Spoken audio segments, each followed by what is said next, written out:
주님께서 여러분과 함께 요한이 전한 거룩한 복음입니다.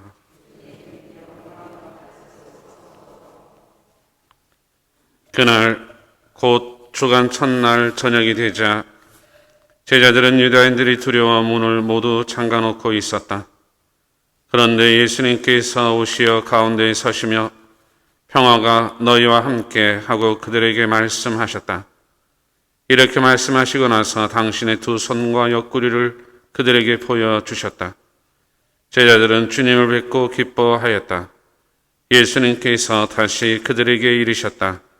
평화가 너희와 함께. 아버지께서 나를 보내신 것처럼 나도 너희를 보낸다. 이렇게 이르시고 나서 그들에게 숨을 불어넣으며 말씀하셨다. 성령을 받아라.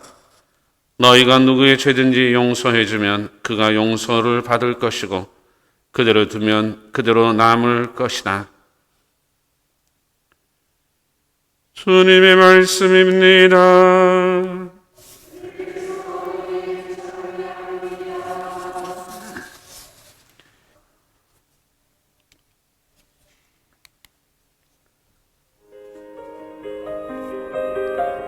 두 아들의 선택.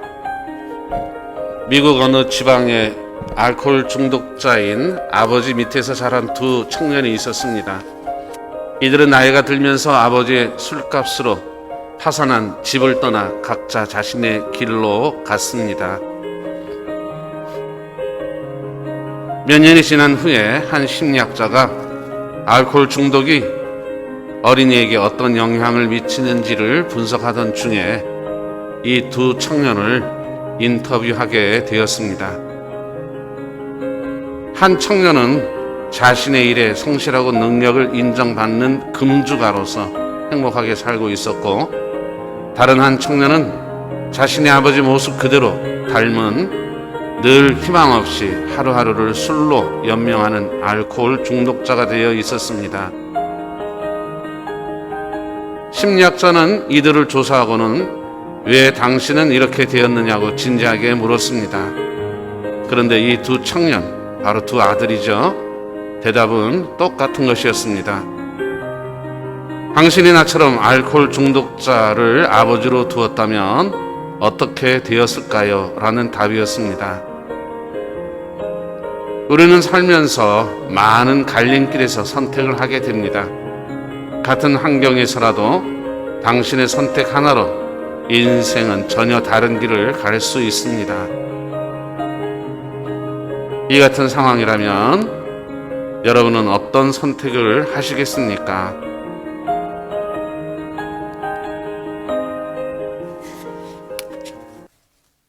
두 아들이 환경은 꼭 같았는데 한 아들은 건실한, 그리고 나머지 한 아들은 아버지를 꼭 닮은 알코올 중독자로 살아가는 것.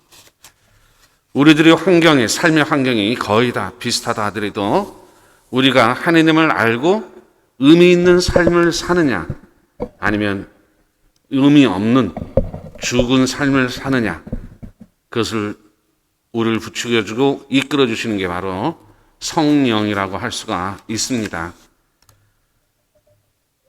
저 어머니는 장애, 알을 가지고 있습니다. 장애를 갖고 있는 아들이 있는데, 그래서 장애를 갖고 있는 저 아이의 그 미래 때문에 너무도 그 삶이 고통스럽습니다.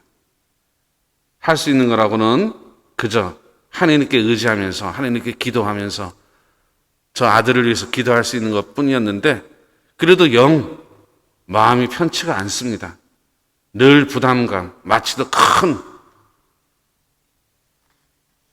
숙제가 자기 어깨를 누르는 그런 삶이었습니다.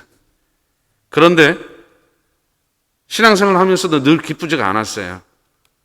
근데 성령 강림 대축일, 성령을 안에서 성령을 채우면서 살아가기 시작하니까 그 무거운 짐덩이와 같은 장애 아들이 큰 선물로 느껴지기 시작했습니다.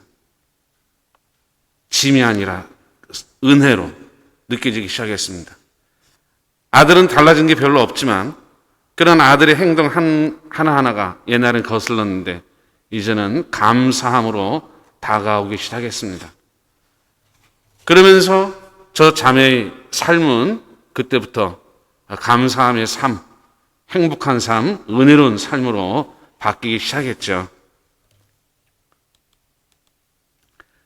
오늘 성령 강림 대축일은 우리 교회의 창립일입니다. 예수님 부활에 대한 믿음이 자리 잡기 시작할 즈음에 예수님께서 승천하셔서 제자들은 혼란스러웠습니다. 이때 하늘에서 거센 바람과 함께 예수님께서 약속하신 성령께서 불꽃 혀의 모양으로 사도들을 위해 내립니다. 하나님께서 세상 창조 때에 흙의 먼지로 빚으신 아담에게 생명의 숨을 불어 넣어주신 것처럼 예수님께서도 제자들에게 숨을 불어 넣으며 성령을 받아라 하십니다. 새 생명의 숨, 곧 성령을 불어넣어 주셨습니다. 이로써 성령으로 다시 태어난 생명이 시작이 되었습니다. 성령은 제자들뿐만 아니라 그들의 공동체인 교회를 탄생시킨 생명의 힘, 원동력이십니다. 오순절 이날 성령을 받은 제자들은 예수님께서 떠나신 것에 대한 두려움에서 완전히 벗어나서 예수님께서 주님이심을 온 세상에 나가서 선포하기 시작합니다. 이렇게 우리 교회를 탄생시키고 이끌었으며 지금까지 우리 교회의 모든 생명의 원동력이 되어주시는 분이 바로 성령이십니다. 세례성사, 견진성사, 고해성사 등 모든 성사의 주체는 성령이십니다. 모든 성사가 성부와 성자와 성령의 이름으로 거행이 됩니다. 미사 거행 중에 가장 중요한 성변화의 순간에 사제는 성령의 힘으로 이 예물을 거룩하게 하시어 우리 주 예수 그리스도의 몸과 피가 되게 하소서라고 기도합니다. 이렇게 성령은 교회의 생명이고 교회를 이끌어가는 사랑의 원동력입니다.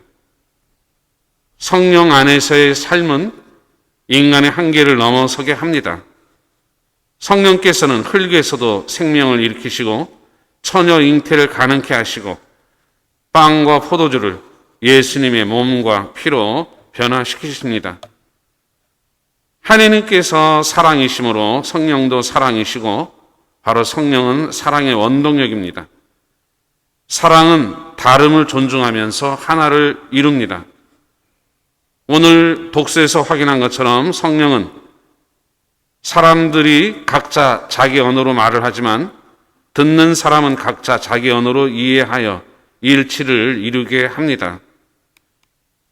진실한 사랑은 의미 없는 삶을 의미 있는 삶으로 바꿔주고 진정한 사랑을 하면 살과 피가 없었던 피노키오가 볼이 발그레하고 귀여운 진짜 사내 아이가 됩니다.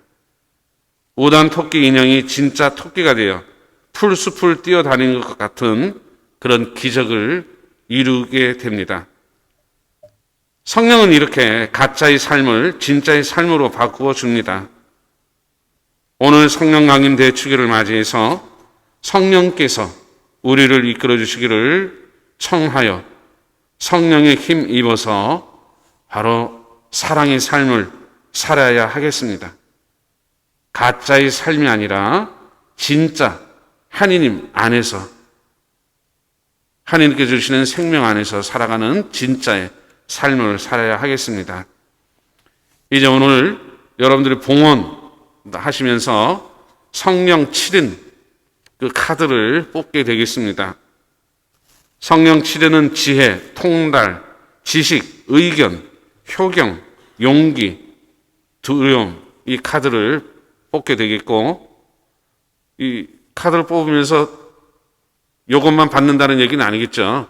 성령 7인을 다 같이 받지만 그 중에서 대표적인 거 여러분들에게 해당되는 아마 여러분들이 뽑으신 그 삶으로 기쁘게 오늘 하루를 지낼 수 있었으면 좋겠습니다. 잠시 묵상하겠습니다.